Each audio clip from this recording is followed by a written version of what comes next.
Hi అందరికీ నమస్తే, welcome to SM Lakshman talks. శ్రీరాముడు తన అవతారం ఎలా చాలించాడో మీకు తెలుసా?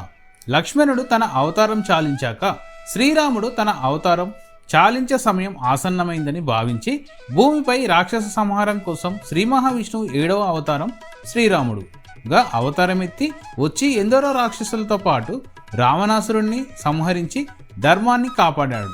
రామరాజ్యాన్ని స్థాపించి దాదాపు అయోధ్యని 11,000 సంవత్సరాలు పరిపాలించి ప్రజలందరికీ న్యాయం ధర్మం అందించి తన కుమారులకు లవకుశులను అయోధ్య బాధ్యతలను అప్పగించి ఇక తను వైకుంఠానికి వెళ్లే సమయం వచ్చిందని అందరికీ వీడ్కోలు చెప్పి సరయూ నదికి బయలుదేరాడు.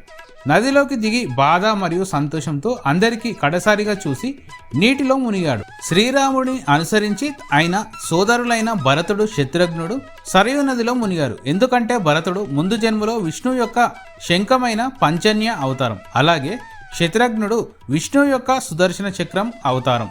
అప్పుడు అక్కడికి వేగంగా హనుమంతుడు వచ్చి ఏడుస్తూ బాధతో వచ్చిన హనుమంతుడికి శ్రీ మహావిష్ణువు ప్రత్యక్షమై, హనుమ బాధపడకు, రామావతారం ఇక ముగిసింది, భూమిపై ధర్మాన్ని కాపాడు. అలాగే లక్ష్మణుడు అవతారం చాలించాడని చెప్పాను కదా, లక్ష్మణుడు శేషునాగు అయి శేషుతల్పంపై శ్రీ మహావిష్ణువు పడుకుంటాడు కనుక ముందుగా శేషునాగు అవతారంలో లక్ష్మణుడు తన అవతారాన్ని చాలిస్తాడు.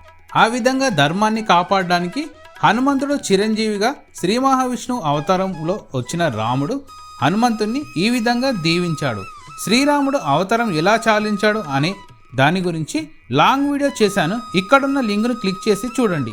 జై శ్రీరామ్, జై హనుమాన్ అని గట్టిగా అని కామెంట్ చేయండి. మరిన్ని ఇంట్రెస్టింగ్ ఫ్యాక్ట్స్ కోసం మన ఛానల్ని సబ్స్క్రైబ్ చేసి లైక్ చేసి షేర్ చేసి కామెంట్ చేయండి. టాటా, bye bye, see you next video.